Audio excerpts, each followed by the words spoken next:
Hello my dear students, मैं हूँ Meenakshi from VM academy classes Nashik. बच्चों, हम देख रहे हैं क्लास 12 का चैप्टर नंबर 4 थर्मोडायनेमिक्स और आज हम स्टार्ट करने जा रहे हैं उसका लेक्चर नंबर 4। इसके पहले मैं आपको बता दूं, ये टॉपिक आज का जो है फर्स्ट लॉ ऑफ थर्मोडायनेमिक्स, तो इसका स्टेटमेंट और डिटेल इंफॉर्मेशन मैंने लेक्चर नंबर 3 में डाली है। तो लेक्चर नंबर 3 पहले देखो। आज हम बस इस टॉपिक के ऊपर न्यूमेरिकल्स और कुछ एमसीक्यूज देखेंगे। तो ये लेक्चर देखने से पहले मैं आपको रिक्वेस्ट करूंगी कि लेक्चर नंबर 3 जरूर देखें, तभी ये लेक्चर समझ में आएगा। ठीक है, तो चलो स्टार्ट करते हैं आज का lecture. First law of thermodynamics के न्यूमेरिकल्स और रिलेटेड कुछ एमसीक्यूज। लेकिन बच्चों, इसके पहले थोड़ा रिवीजन ले लेते हैं। हमने क्या देखा था फर्स्ट लॉ ऑफ थर्मोडायनेमिक में? जो चेंज इन इंटरनल एनर्जी होती है वो दो चीजों के ऊपर डिपेंड होती है। एक तो अमाउंट ऑफ हीट के ऊपर एंड वर्क डन के ऊपर, राइट। तो ये इक्वेशन हमने फॉर्म किया था फर्स्ट लॉ ऑफ थर्मोडायनेमिक्स। इसी को कहा जाता है फर्स्ट लॉ ऑफ थर्मोडायनेमिक्स। और वो है क्या exactly? It is nothing but the law of conservation of energy है। एनर्जी यहाँ पे क्रिएट भी नहीं हो रही, डिस्ट्रॉय भी नहीं हो रही, बस इस फॉर्म की एनर्जी इस फॉर्म में ट्रांसफर हो रही है, राइट ना।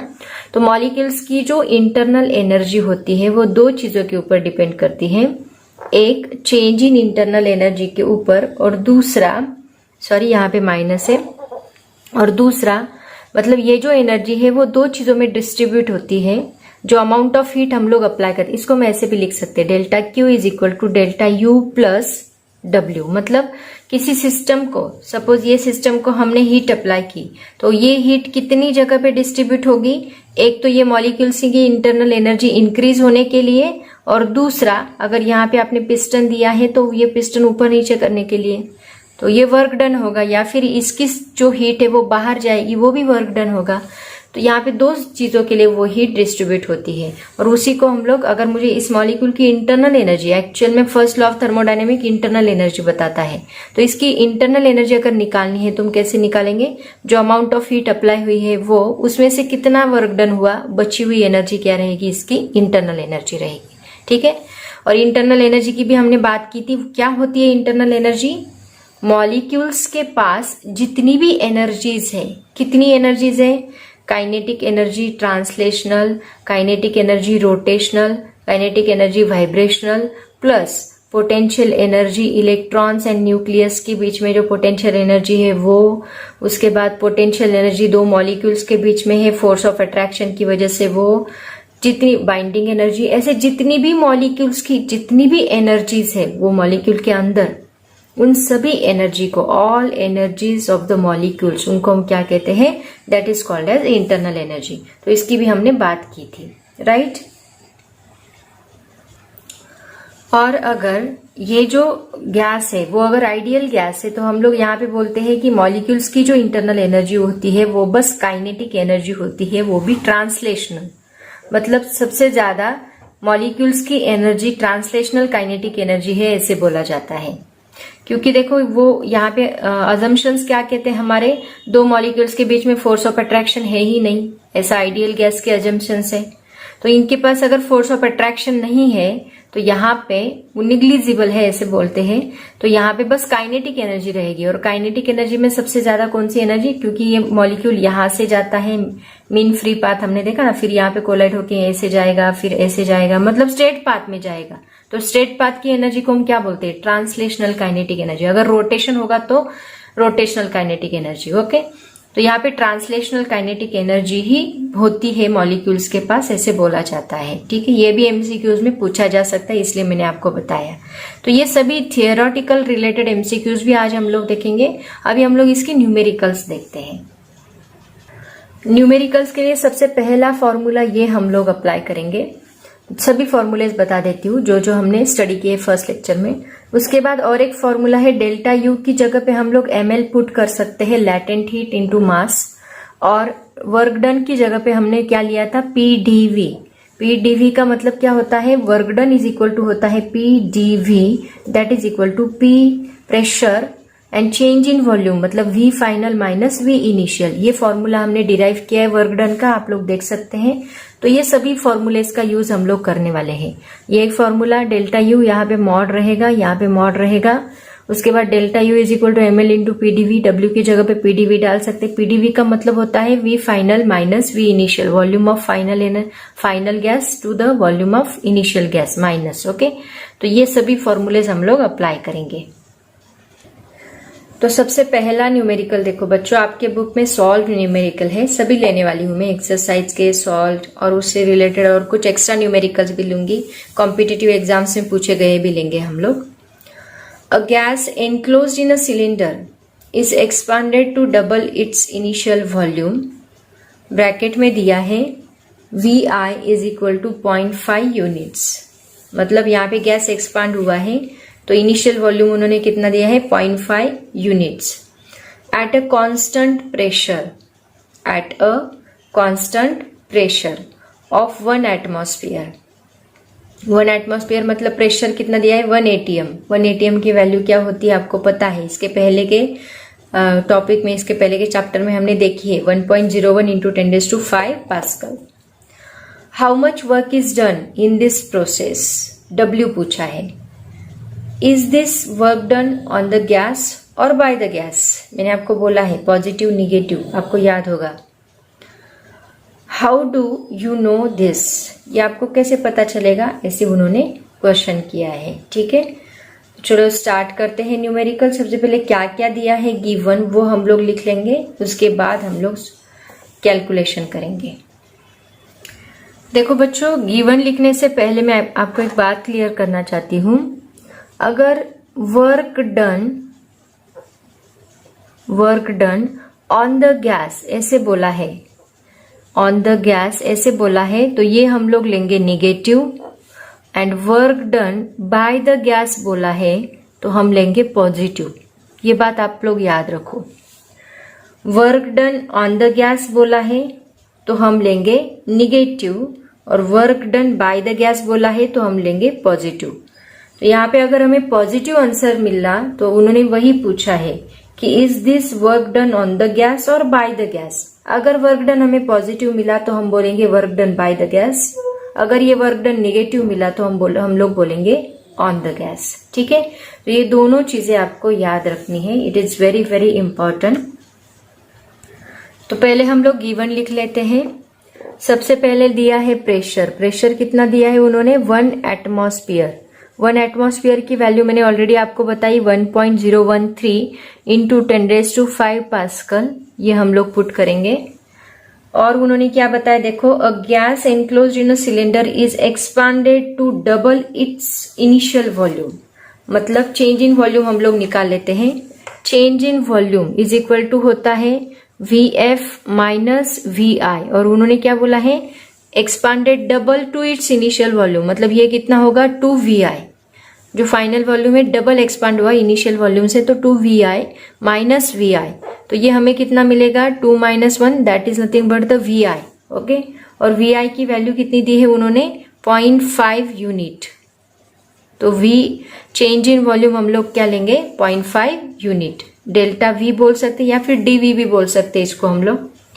और उन्होंने क्या निकालने के लिए बोला है वर्क डन निकालो। वर्क डन इज व्हाट, वही फॉर्मूला हम लोग अप्लाई करेंगे वर्क डन का। वर्क डन का फॉर्मूला क्या है, work done is equal to pressure into change in volume, या फिर PdV भी बोल सकते हैं, मैंने आपको बोला इसको DV भी बोल सकते हैं। तो प्रेशर कितना दिया है बच्चों 1.013 इंटू 10⁵ पास्कल इंटू वॉल्यूम हमें कितना मिला दैट इज 0.5। इन दोनों को अगर हम मल्टीप्लाई करते हैं तो हमें आंसर मिलता है 0.505 इंटू 10⁵। ओके, ये क्या है वर्क डन है, तो इसको हम लोग जूल में लिखेंगे। ये आंसर हमें कैसा मिला है वर्क डन का पॉजिटिव। अगर ये आंसर पॉजिटिव मिला है तो उन्होंने क्या पूछा है बाय द गैस है कि ऑन द गैस है, सो हम लोग लिखेंगे work done is positive, hence the work done by the gas, work is done by the gas, क्योंकि हमने बोला है पॉजिटिव होगा तो बाय द गैस, अगर निगेटिव होगा तो ऑन द गैस, राइट ना। तो ऐसे इसको सॉल्व करना है। बहुत ही सिंपल न्यूमेरिकल था। नेक्स्ट न्यूमेरिकल देखो बच्चों, आपके एक्सरसाइज का न्यूमेरिकल है पेज नंबर 108 पे क्वेश्चन नंबर 5। ओके, वो अभी सॉल्व करने जा रहे हैं हम लोग। क्वेश्चन देखो क्या है। A system released 125 kilo joule of heat while 104 kilo joule of work is done. Heat दी है, Q दिया है एंड W दिया है on the system. Calculate the change in internal energy. और डेल्टा यू सीधा सीधा न्यूमेरिकल है, Q दिया है, W दिया है, आपको डेल्टा यू निकालना है। तो पहले हम लोग गिवन लिख लेंगे। Given 104 kilo joule work is done, मतलब 10 W कितना दिया है, एक minute. A system release 125 kilo joule of heat, मतलब Q कितना दिया है, 125 kilo joule. Okay, and while 104 kilo joule of work, मतलब W कितना दिया है, 104 किलो जूल। किलो जूल में दिए हैं तो दोनों किलो जूल में ही रखो, और चेंज इन इंटरनल एनर्जी भी हम लोग किलो जूल में ही रखेंगे। अगर ये एक भी जूल में होता तो हमें इसको कन्वर्ट करना पड़ता 10⁻³ से मल्टीप्लाई करके। और हमें निकालने बोला है delta U. So delta U is equal to Q minus W। Q कितना दिया है, 125 माइनस ये कितना दिया है, 104। तो हमें कितना मिलेगा, 21 जूल। सॉरी, देखो मैं आपको बोलती हूँ और मैंने जूल लिखा, that is kilo joule. So delta U is equal to 21 kilo. Bracket में आंसर दिया है, वहां पे आप लोग क्रॉस वेरीफाई कर सकते हैं। 21 किलो जूल आंसर दिया है। बहुत ही सिंपल न्यूमेरिकल था, सीधा सीधा था। नेक्स्ट क्वेश्चन देखो बच्चों, आपकी एक्सरसाइज का उसी पेज के ऊपर 108 के ऊपर क्वेश्चन नंबर 4 उन्होंने दिया है। A gas contained in a cylinder fitted with a frictionless piston expands against a constant external pressure of 1 atmosphere। मतलब प्रेशर दिया है 1 एटमॉस्फेयर, उसको हम लोग कन्वर्ट कर लेते हैं पास्कल में। कैसे करना है आपको पता है, 1.013 into 10⁵ pascal. From a volume of 5 litre to a volume of 10 litre. मतलब इनिशियल वॉल्यूम दिया है 5 लीटर, फाइनल वॉल्यूम दिया है 10 litre. Okay, in doing so it absorbs 400 joule of thermal energy। कितना, 400 जूल ऑफ थर्मल, मतलब Q दिया है, Q कितना एब्जॉर्ब कर रही है एनर्जी, तो पॉजिटिव रहेगा Q, that is equal to 400 joule of thermal energy from its surrounding. Determine the change in internal energy of a system. देखो सेम है, बस आपको यहाँ पे वर्क डन निकालना पड़ेगा PdV का यूज करके। Pressure and change in volume दिया है उन्होंने, तो सबसे पहले वर्क डन निकाल लेंगे हम लोग, फिर आगे सॉल्व करेंगे। तो सबसे पहले हम लोग गिवन लिख लेते हैं। गिवन प्रेशर कितना दिया है, देखो 1 atmosphere, that is equal to 1.013 into 10⁵ pascal. उसके बाद उन्होंने Q कितना दिया है, 400 जूल। VI कितना दिया है, 5 लीटर। लीटर को कन्वर्ट करो मीटर में, कैसे, मीटर क्यूब में, इंटू 10⁻³ से मल्टीप्लाई करना पड़ेगा मीटर क्यूब। VF कितना दिया है, 10 litre. 10 litre is equal to कितना होता है, 10 इंटू 10⁻³ मीटर क्यूब। तो हमें क्या निकालना है, डेल्टा यू निकालना है। Delta is equal to what. तो पहले वर्क डन निकाल लेते हैं। Work done is equal to क्या है, PdV, that is equal to P into VF minus VI, that is equal to, values डाल दो, 1.013 इंटू 10⁵ इन ब्रैकेट 5 10, VF कितना है 10, तो 10 इंटू 10⁻³ माइनस 5 इंटू 10⁻³। तो इन दोनों में से -3 कॉमन निकल सकता है ना। तो ये हमें मिलेगा, इधर लिखती हूँ, 1.013 एज इट इज रहेगा इंटू 10⁵। इनका 10⁻³ बाहर आ गया, ब्रैकेट में रहेगा 10 माइनस 5। तो ये 1.013 इंटू 10⁵ में से 3 गया, तो ये बचेगा 10⁻² माइनस 5, मतलब 5 रहेगा। 10 में से 5 गए तो 5 बचेगा। 5 से इसको मल्टीप्लाई कर दो, कितना आंसर आएगा आपका, दैट इज इक्वल टू 5.065, इससे मल्टीप्लाई किया तो इंटू 10⁻², 10⁻² का मतलब होता है 100 से इसको मल्टीप्लाई किया तो हमें मिलेगा 506.5 जूल। ये हमें क्या मिला, वर्क डन मिला। ठीक है, वर्क डन मिल गया। अभी चेंज इन इंटरनल एनर्जी का फॉर्मूला क्या है, Q माइनस W। Q आपके पास है, वर्क डन आपके पास है, निकाल लो वैल्यू। इसको मैं रफ करने जा रही हूं, ये पहले नोट डाउन कर लो, वर्क डन डायरेक्टली पुट करूंगी। Delta U is equal to Q minus W. तो delta U is equal to W कितना फाइंड आउट किया हमने, 506.5 जूल। क्यू कितना है 400 माइनस डब्ल्यू कितना है 506.5 joule. So that is equal to, ये इसका माइनस आंसर आएगा, माइनस 106। 400 506 में से 400 गए तो 106.5 जूल। ये निगेटिव साइन क्या इंडिकेट कर रहा है, ये निगेटिव साइन हमें इंडिकेट कर रहा है कि चेंज इन इंटरनल एनर्जी जो है, that internal energy decreases when the gas is expand. ये डिक्रीज हो रही है, गैस एक्सपांड होने से ये डिक्रीज हो रही है, ऐसा उसका मीनिंग है निगेटिव साइन का। ठीक है, तो ये हमें फाइनल आंसर मिला। आपकी बुक में उन्होंने आंसर प्लस 106.5 दिया है, तो वो भी आंसर करेक्ट है। यहाँ माइनस प्लस नहीं लिखा तो भी चलेगा। अगर उन्होंने पूछा है कि निगेटिव साइन क्या इंडिकेट कर रहा है, तो अब हमें बोलने की जरूरत है that means the internal energy decreases when the gas is expand. Okay, ऐसे उसका मीनिंग है। नेक्स्ट न्यूमेरिकल देखो बच्चों, आपके बुक में सॉल्व न्यूमेरिकल है। ये क्वेश्चन देखो क्या है, न्यूमेरिकल बहुत बड़ा है बट सेम प्रोसेस से सॉल्व करना है। 1 kg of liquid water is boiled at 100 degree Celsius and all of it is converted to steam। मतलब वाटर को बॉईल किया, 1 kg वाटर लिया, मास दिया है उन्होंने, और उसको बॉईल किया 100 डिग्री सेल्सियस तक, and all of it is converted to steam. उसमें उसको कन्वर्ट किया स्टीम में।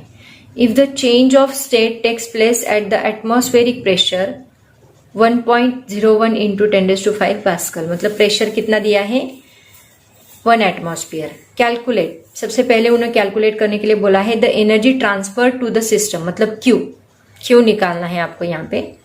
Work done by the system during this change in, मतलब डब्ल्यू निकालना है आपको यहाँ पे।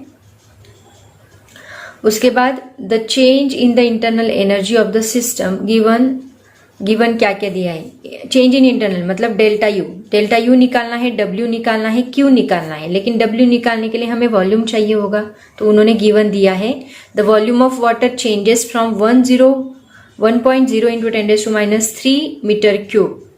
मतलब वी फाइनल दिया है और वी इनिशियल कितना दिया है, लिक्विड फॉर्म, क्योंकि पहले लिक्विड में था फिर स्टीम में कन्वर्ट हुआ, तो स्टीम का फाइनल रहेगा और लिक्विड का इनिशियल रहेगा।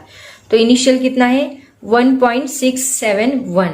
ओके, तो ये दोनों वैल्यू डाल के पहले हम लोग क्या निकालेंगे, वर्क डन निकालेंगे। उसके बाद ही हमें क्या मिलेगा, डब्ल्यू मिलेगा। डब्ल्यू के बाद चेंज इन इंटरनल एनर्जी मिलेगी। ठीक है, तो सबसे पहले हम लोग जो जो दिया है वो सब कुछ लिख लेते हैं। अब यहाँ पे लैटेंट हीट भी हमें लगने वाली है, देखो कैसे। सबसे पहले दिया क्या है, गिवन मास सबसे पहले उन्होंने दिया है, मास कितना दिया है, that is equal to 1 kg। 1 kg। और लैटेंट हीट जो होती है वेपर्स की, लैटेंट हीट ये कांस्टेंट वैल्यू है, ये अगर आपको नहीं दी होगी तो आप हमेशा ये वेपर्स की कांस्टेंट वैल्यू लोगे, वो है 2256 किलोजूल पर केजी। 2256 किलोजूल पर केजी। ठीक है, ये वैल्यू आपको हमेशा कांस्टेंट होती है, ये लेनी है। यहाँ पे उन्होंने दी नहीं है बट आपको यही लेनी है। उसके बाद और क्या दिया है, देखो गिवन में देखो वॉल्यूम ऑफ स्टीम दिया है, कितना दिया है 1.671 मीटर क्यूब। ये आपका फाइनल रहेगा, ये स्टीम का फाइनल है, याद रखो। एंड वॉल्यूम ऑफ लिक्विड कितना दिया है, नहीं सॉरी, लिक्विड का फाइनल रहेगा, लिक्विड पहले लिक्विड फॉर्म में था, एक मिनट मैं आपको बताती हूँ। पहले लिक्विड फॉर्म में था, फिर हमने उसको बॉईल किया और फिर स्टीम में कन्वर्ट हो गया, बराबर। इसका मतलब ये लिक्विड का जो है वो रहेगा इनिशियल और स्टीम का जो है वो रहेगा फाइनल। तो मैं यहाँ लिख ही देती हूँ कंफ्यूजन होने से बेटर। लिक्विड का रहेगा इनिशियल और इसका रहेगा फाइनल, ठीक है। अब देखो लिक्विड का कितना दिया है वॉल्यूम गिवन में, दैट इज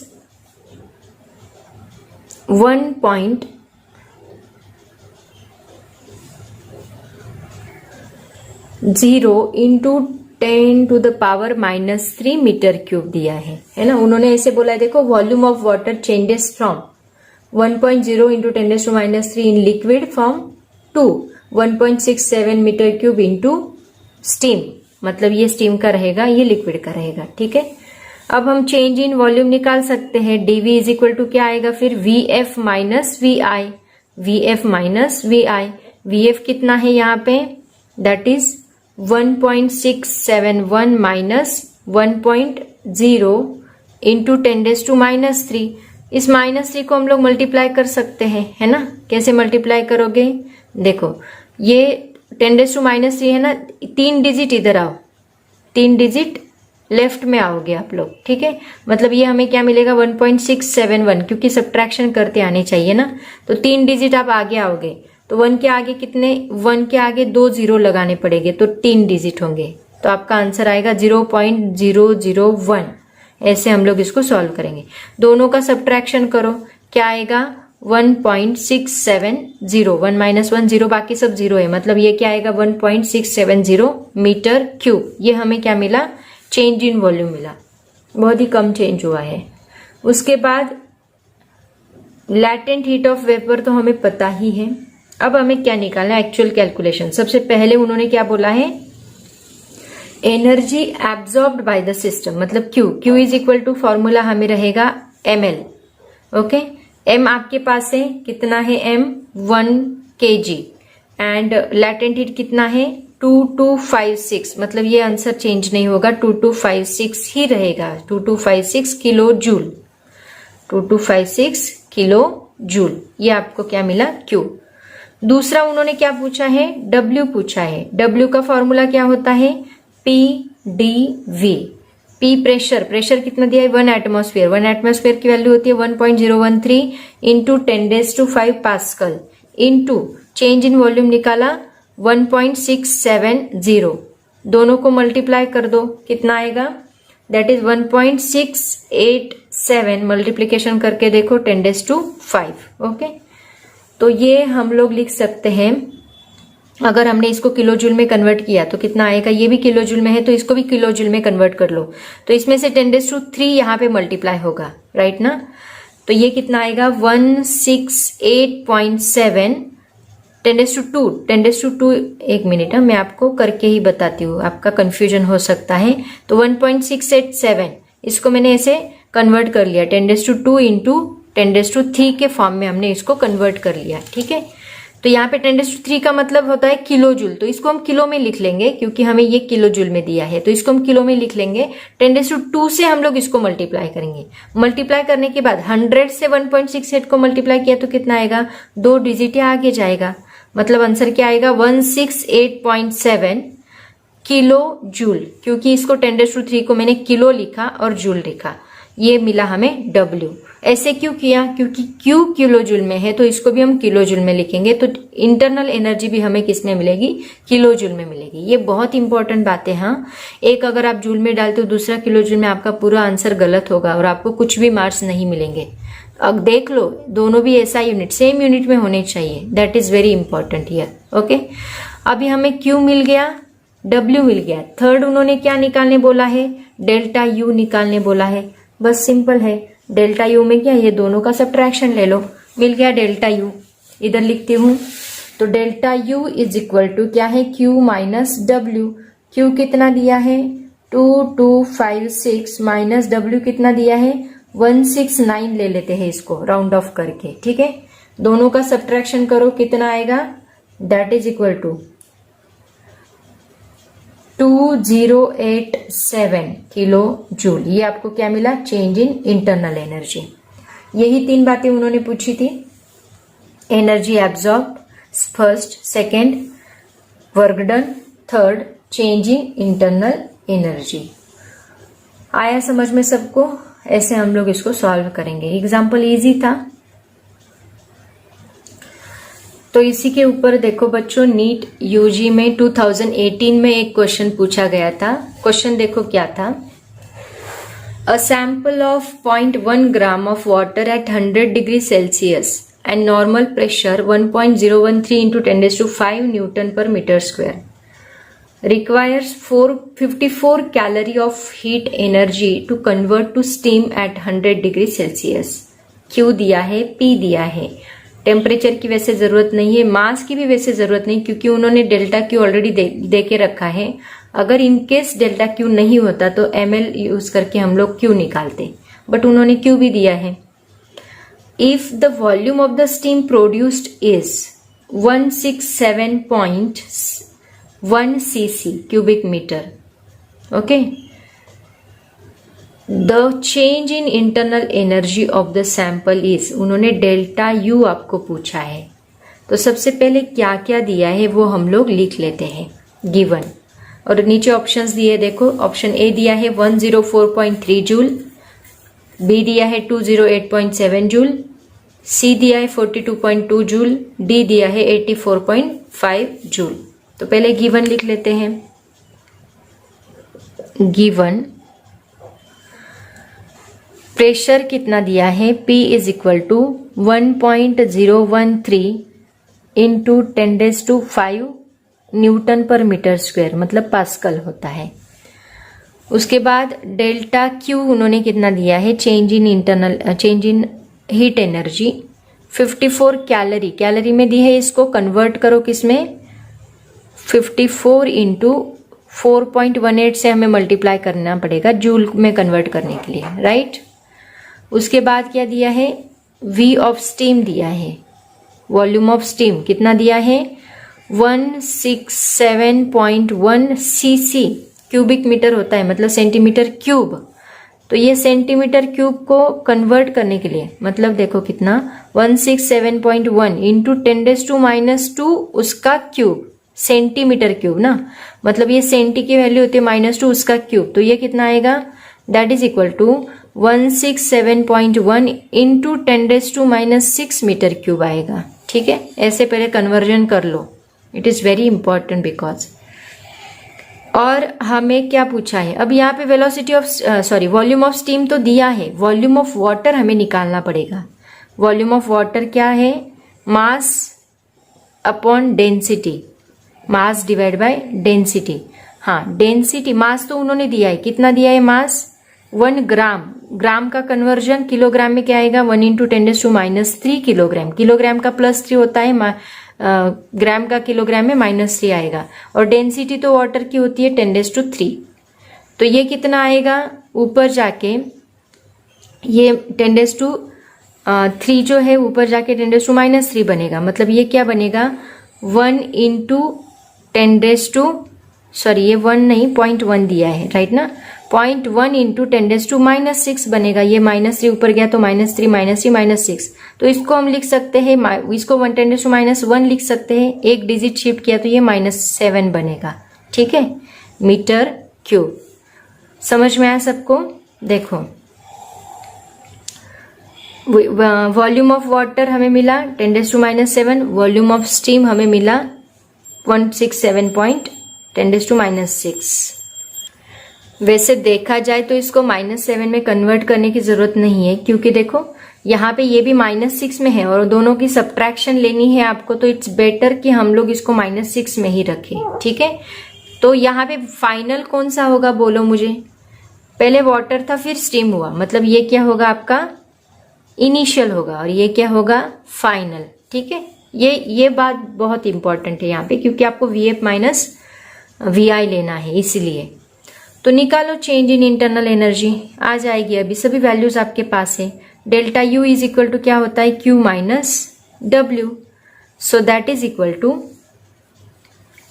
Q यहाँ पे formula Q minus P into VF minus VI करना पड़ेगा, राइट। तो Q कितना दिया है 54 इंटू 4.18, इसको मल्टीप्लाई कर लो, माइनस P कितना दिया है 1.013 इंटू 10⁵।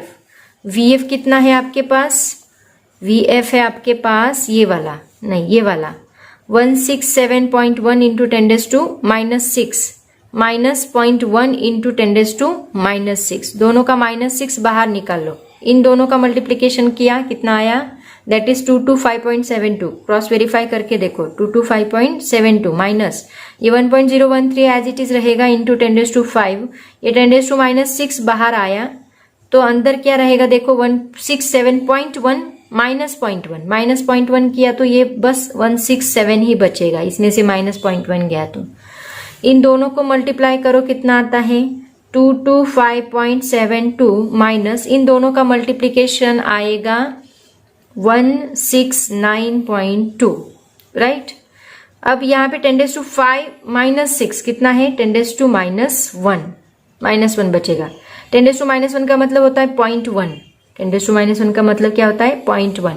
तो 0.1 से अगर हम इसको मल्टीप्लाई करेंगे तो हमें क्या मिलेगा 225.72 माइनस 16.92, ठीक है। और इन दोनों का सब्ट्रैक्शन हमें मिलता है 208.8 जूल, जो कि आपका ऑप्शन नंबर बी है।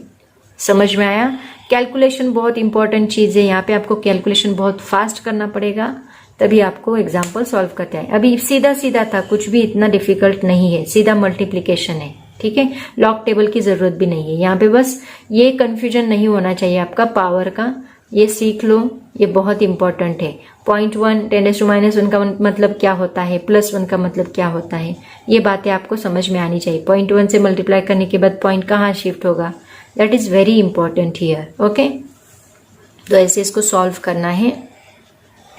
तो देखो बच्चों, इसके ऊपर न्यूमेरिकल्स मैंने बहुत लिए, आई थिंक अभी हमें क्या करना है, इसके रिलेटेड MCQs में लेती हूँ, सभी MCQ सॉल्व करेंगे ताकि ये टॉपिक बहुत अच्छे से क्लियर होगा आपका। तो सबसे पहला MCQ देखो बच्चों, the sum of all energies of all molecules in a body is called as. Already मैंने स्टार्टिंग में ही आपको बताया, मॉलिक्यूल की सभी एनर्जीज को हम लोग क्या बोलते हैं, काइनेटिक एनर्जी बोलते हैं, नो। जो मॉलिक्यूल्स की एनर्जी होती है, जो सिस्टम के अंदर एनर्जी होती है, उसको हम क्या बोलते हैं, इंटरनल एनर्जी। तो इसका करेक्ट ऑप्शन क्या रहेगा, C, sum of all energies of molecules. यहाँ पे कोई कोई बच्चे कंफ्यूज का हो कि काइनेटिक एनर्जी पे टिक कर सकते हैं, बट यहाँ पे आंसर क्या आएगा, इंटरनल एनर्जी। जो मॉलिक्यूल्स की एनर्जी होती है उसको इंटरनल एनर्जी बोला जाता है। The motion of gas is mainly, ideal gas है तो मॉलिक्यूल कैसे ट्रांसफर होता है, यहां से जाएगा, यहाँ पे टकराएगा, फिर वापस यहाँ जाएगा, तो ये ट्रांसलेट हो रहा है एक जगह के स्ट्रेट लाइन में, राइट।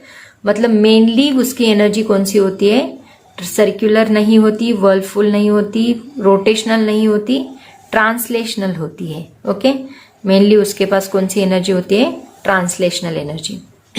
उसके बाद देखो क्या है, zeroth law of thermodynamics states that, क्या स्टेट करता है zeroth law, system have to be in contact to be in thermal equilibrium, system in thermal equilibrium are at 0 degree Kelvin, system in thermal equilibrium are at same temperature, temperature is measurable quantity। जरा सोचो, देखो zeroth law में हमने क्या study किया था, दो bodies जब कांटेक्ट में आती है, ये एक बॉडी है, यहाँ पे एक बॉडी है, ये दूसरी बॉडी है, दो बॉडी जब कांटेक्ट में आती है तो क्या करती है, एक दूसरे का टेम्परेचर क्या करती है, शिफ्ट करती है। मतलब एनर्जी हायर टेम्परेचर से लोअर टेम्परेचर में शिफ्ट होगा, और एक पॉइंट पे दोनों का टेम्परेचर क्या रहेगा, सेम रहेगा, और उसी को हम लोग बोलते हैं थर्मल इक्विलिब्रियम स्टेट। तो उस थर्मल इक्विलिब्रियम स्टेट पे दोनों बॉडीज का टेम्परेचर क्या होता है, सेम होता है। तो यहाँ पे देखो, system have to be in contact to be in thermal equilibrium, never. System contact में रही अगर दोनों के बीच में एडियाबैटिक वॉल है, मैंने आपको बताया था, अगर दोनों के बीच में ऐसी वॉल है जो टेम्परेचर ट्रांसफर नहीं होने देती, तो भी हम लोग थर्मल इक्विलिब्रियम बोलेंगे क्या, नहीं। तो यहाँ पे दोनों का टेम्परेचर जब शिफ्ट होगा हीट जब शिफ्ट होगी तभी वो थर्मल दोनों का टेम्परेचर सेम हो सकता है। यहाँ पे टेम्परेचर सेम यहाँ पे हो ही नहीं रहा है, शिफ्ट ही नहीं हो रहा है। अगर यहाँ पे वॉल एक इंसुलेटेड वॉल डाली है तो टेम्परेचर ही शिफ्ट नहीं होगा। System in thermal equilibrium no 0 degree kelvin नहीं होता, सेम होता है, 0 डिग्री केल्विन नहीं होता। System in thermal equilibrium are at same temperature, ये आपका ऑप्शन करेक्ट रहेगा। जो दो सिस्टम होती है थर्मल इक्विलिब्रियम में उनका टेम्परेचर क्या होता है, सेम होता है, ऐसे उसका मीनिंग है। उसके बाद देखो नेक्स्ट पॉइंट क्या है, in the gas equation PV is equal to RT, इसी को बोला जाता है PV is equal to nRT। n का मतलब होता है 1 मोल, राइट ना। V stands for volume of, यहाँ पे ये मोल का इक्वेशन है, यहाँ पे nRT लिया है, n इज इक्वल टू 1 है, इसका मतलब इसको हम लिखेंगे PV is equal to RT। तो ये वॉल्यूम जो है वो किसका है, एनी अमाउंट ऑफ गैस का है, never. 1 gram mole of gas का है, 1 ग्राम ऑफ गैस का भी नहीं। मैंने क्या बोला, n इज इक्वल टू क्या है, 1 मोल है, इसका मतलब ये 1 ग्राम मोल ऑफ गैस का है। B is the correct option, theoretical question से। नेक्स्ट देखो क्या है, dash dash gives the relationship between heat transfer, work done and change in internal energy. कौन देता है, change in internal energy is equal to heat transfer minus work done. Internal energy, heat transfer and work done, ये कौन देता है, अभी अभी पढ़ा, first law of thermodynamic, right ना। उसके बाद देखो नेक्स्ट क्या है, in a given process of for an ideal gas, work done कितना दिया है, 0। यहाँ पे वर्क डन कितना दिया है, 0, और डेल्टा क्यू लेस देन 0 मतलब negative. Work done 0, delta Q less than 0, तो यू क्या आएगा, लेस देन 0, यू भी निगेटिव आएगा, क्योंकि ये अगर निगेटिव है, ये 0 है, तो ये निगेटिव ही रहेगा ऑब्वियसली।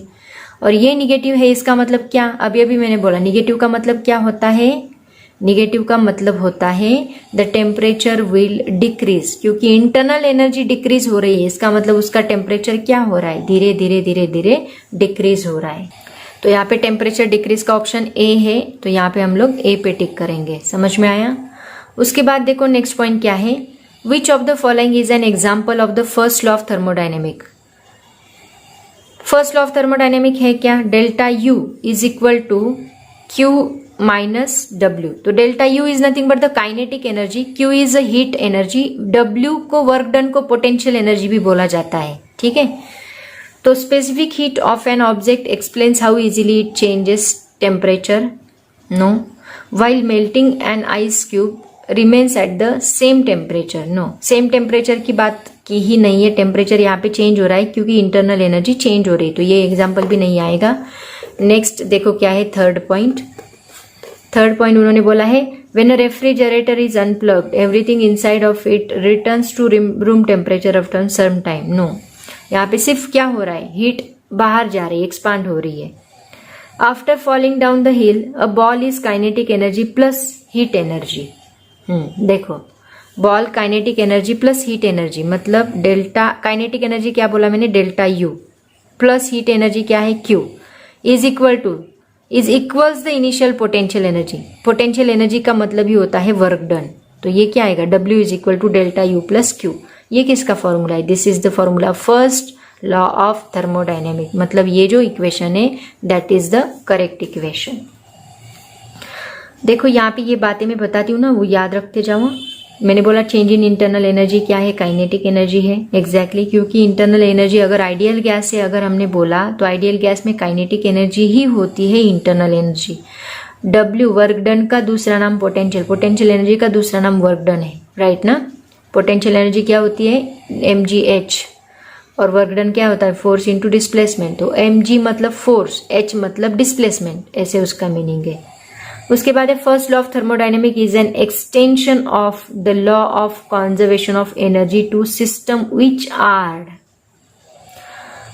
यहाँ पे अगर सिस्टम का एक्सटेंशन हो रहा है, सिस्टम अगर हीट दे भी रही है ले भी रही है, इसका मतलब वो सिस्टम ओपन है। कभी कभी सिस्टम क्लोज भी होती है क्योंकि पिस्टन लगाया है, मतलब वो क्लोज्ड है, लेकिन आइसोलेटेड नहीं है। आइसोलेटेड का मतलब है उसका सराउंडिंग के साथ कुछ कांटेक्ट ही नहीं है, ऐसे है क्या, जी नहीं। सिस्टम ओपन भी है क्लोज भी है, मतलब both B and C is the correct option, first law of thermodynamic में हीट एक्सचेंज हो रही है और सराउंडिंग में दे भी जा रही है, हीट ले भी जा रही है, इसका मतलब ओपन एंड क्लोज्ड रहेगा। उसके बाद एक न्यूमेरिकल दिया है उन्होंने फर्स्ट लॉ ऑफ थर्मोडायनेमिक पे।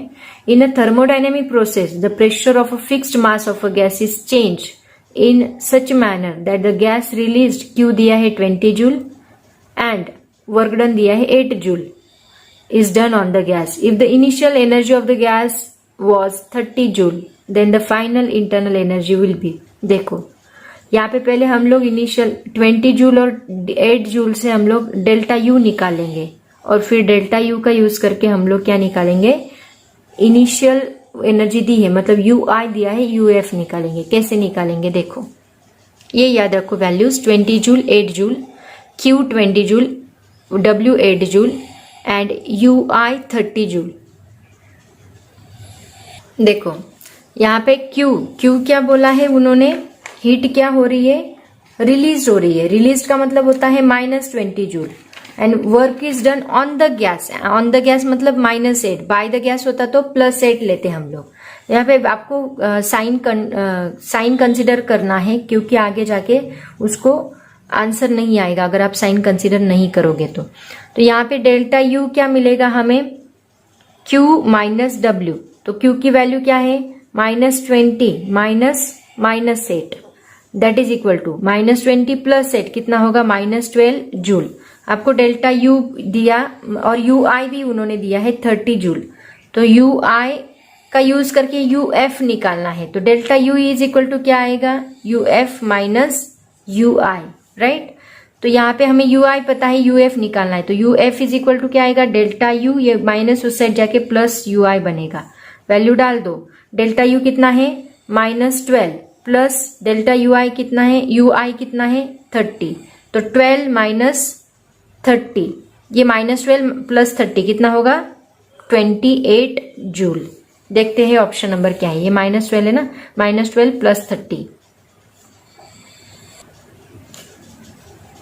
सॉरी यहाँ पे 18 जूल आया था ना, -12 प्लस 30 18 जूल। तो यहाँ पे ऑप्शन रहेगा 18 जूल, गलती से मैंने 28 बोल दिया। ओके नेक्स्ट देखो क्या है, a gas in a close container is heated with 10 joule of energy causing the lid of, same उसी के ऊपर न्यूमेरिकल है, close container heated with 10 joule Q दिया है, of energy causing the lid of the container to rise 2 metre with 3 newton, F and displacement, force and displacement दिया है, उससे हमें वर्क डन मिलेगा। Work done is equal to force into displacement का formula use करके Q दिया है, work done निकालना पड़ेगा and then total change in internal energy पूछिए। देखो क्यू कितना दिया है 10 जूल, देन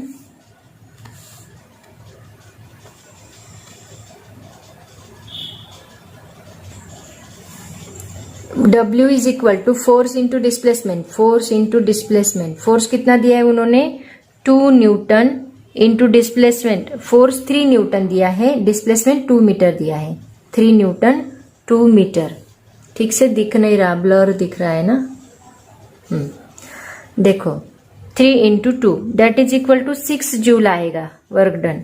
और हमें पूछा है डेल्टा यू, सिंपल है, डेल्टा यू क्या रहेगा, क्यू माइनस डब्ल्यू। क्यू कितना दिया है यहाँ पे 10 माइनस डब्ल्यू कितना है 6 that is equal to 4 joule. बहुत ही सिंपल न्यूमेरिकल था। तो यहाँ पे देखो 4 joule, option number B is the correct option. ठीक है, अभी आगे के न्यूमेरिकल जो है वो आगे के टॉपिक पे ऊपर डिपेंड है। मुझे लगता है ऐसे ही हम लोग एमसीक्यूज ले लेंगे, जब टॉपिक खत्म होगा तो उससे रिलेटेड एमसीक्यूज तभी के तभी सॉल्व करते जाएंगे ताकि आपको और अच्छे से क्लियर भी होगा। और एंड में भी मैं सभी एमसीक्यूज एक बार रिवाइज करूंगी। ठीक है बच्चों, तो आज मैंने फर्स्ट लॉ ऑफ थर्मोडायनेमिक्स से रिलेटेड सभी क्यूरीज कंप्लीट किए हैं, मतलब न्यूमेरिकल्स भी लिए हैं, एमसीक्यूज भी लिए, ऑलमोस्ट सभी टॉपिक हमने लिया है इससे रिलेटेड। ऐसे ही सभी टॉपिक्स हम लोग कवर करते जाएंगे, लेकिन आप लोग उसके साथ साथ पढ़ाई भी करो और इसके पहले के लेक्चर्स एक बार होने के बाद छोड़ मत दो, उसको बार बार रिवाइज करते रहो, तभी आपको याद रहेगा, नहीं तो आप सब भूल जाओगे। इसके पहले के चैप्टर्स भी जब होंगे, एक चैप्टर दूसरा चैप्टर स्टार्ट होने के बाद पहले का चैप्टर रिवाइज करते जाओ ताकि आपको और अच्छे से याद रहेगा। It is very important because. ठीक है, तो आज के लिए इतना काफी है बच्चों। थैंक यू सो मच, पढ़ाई करते रहो एंड बाय बाय।